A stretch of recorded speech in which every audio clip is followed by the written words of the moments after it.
Kugeza amagingo ya rero iyi ni inkuru ikomeye cyane ikomeje kugenda ishimisha abatari bakeya, haba ababyumva ndetse n'ababireba bakomeje kugenda bishima cyane ku buryo ubutangaje. Ni hanyuma y'uko Ishimwe Vestine amaze kuba yafata umwanzuro wo kuba yashimisha abafana be akanabereka ibikorwa byiza nk'uko bakomeje kugenda babimwisabira. Ni muri iki gitondo cyo kuri uyu wa mbere, ni ku itariki ya 29 ukwezi n'ukwa cyenda umwaka ni 2025. Nyemerera turebere hamwe iby'aya makuru akomeje kugenda ashimisha abatari bakeya, haba hano mu gihugu cy'u Rwanda ndetse no hanze yaho, dore ko uyu mwana w'umukobwa yamenyekanye cyane muri timu ya Vestine na Dorcas, yamaze kwigarura imitima y'abatari bake, haba hano mu gihugu cy'u Rwanda ndetse no hanze yaho, dore ko yakomeje kugenda abica bigacika. Ni umwana mwiza cyane ukomeje kugenda akora ibitangaza hano mu gihugu cy'u Rwanda ndetse no hanze yaho, azi guhogoza neza cyane mu ndirimbo zo kuramya no guhimbaza Imana, afatanyije na mugenzi we bita Dorcas, Kamikazi Dorcas. Reka ngushimire wowe ugeze kuri uyu munota ukidukurikirana, reka nkwisabire kuba wanyereka ko turi kumwe ubicishije mu buryo bwo kuba wafungura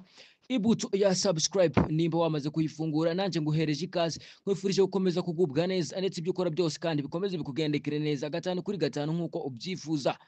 Reka dukomezanye n'aya makuru akomeje kugenda ashimisha abatari bake nk'uko nakomeje kugenda mbikubwira, ari abari hano mu gihugu cy'u Rwanda, ari abari hanze yaho, dore ko ahantu hose bahigaruriye abantu benshi kandi nawe ikibareba uhita ubakunda, dore ko ari abana beza cyane bakomeje kugenda baba abaririmbyi beza cyane mu ndirimbo zo kuramya no guhimbaza Imana. Natangiye kubwira ko amaze kuba yasusurutsa abafana be abatangariza amakuru meza cyane akomeye cyane muri kino gitondo cyo kuri uyu wa mbere ku itariki ya 29 ukwezi kwa cyenda umwaka wa 2025, ubwo yasohoraga itangazo cyangwa se atanga amakuru avuga yuko agiye kuba yashira hanze itariki azaba yakibarukiraho, akereka abafana be umwana we mwiza cyane nk'uko bakomeje kugenda babimusaba ati ugomba kuba watwereka urubyaro. Hanyuma yuko yamaze kuba yafata umwanzuro wo kuba yabyerekana kugira ngo akomeze ashimishe abafana be, kuko bakomeje kugenda babimwisabira, akomeje kugenda nawe abashimisha ku buryo ubutangaje. Ni amakuru tugiye kuba twagaruka mu buryo burambuye.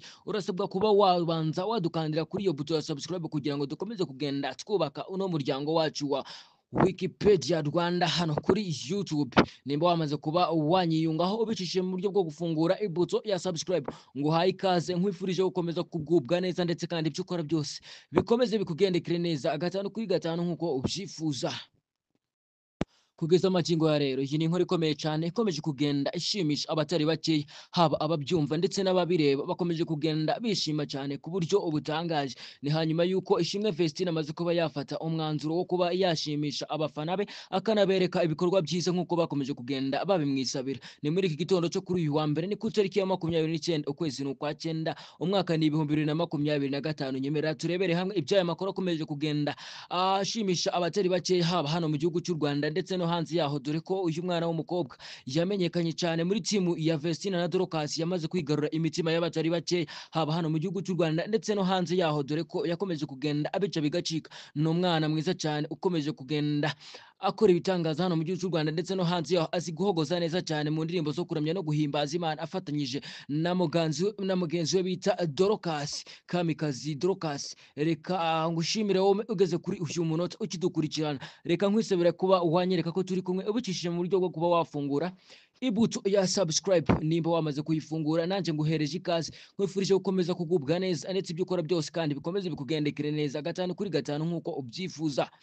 Reka dukomezanye n'aya makuru akomeje kugenda ashimisha abatari bake nk'uko nakomeje kugenda mbikubwira, ari abari hano mu gihugu cy'u Rwanda, ari abari hanze yaho, dore ko ahantu hose bahigaruriye abantu benshi kandi nawe ikibareba uhita ubakunda, dore ko ari abana beza cyane bakomeje kugenda baba abaririmbyi beza cyane mu ndirimbo zo kuramya no guhimbaza Imana. Natangiye kubwira ko amaze kuba yasusurutsa abafana be abatangariza amakuru meza cyane akomeye cyane muri kino gitondo cyo kuri uyu wa mbere ku itariki ya 29 ukwezi kwa cyenda umwaka wa 2025, ubwo yasohoraga itangazo cyangwa se atanga amakuru avuga yuko agiye kuba yashira hanze itariki azaba yakibarukiraho, akereka abafana be umwana we mwiza cyane nk'uko bakomeje kugenda babimusaba ati ugomba kuba watwereka urubyaro. Hanyuma yuko yamaze kuba yafata umwanzuro wo kuba yabyerekana kugira ngo akomeze ashimishe abafana be, kuko bakomeje kugenda babimwisabira, akomeje kugenda nawe abashimisha ku buryo ubutangaje. Ni amakuru tugiye kuba twagaruka mu buryo burambuye.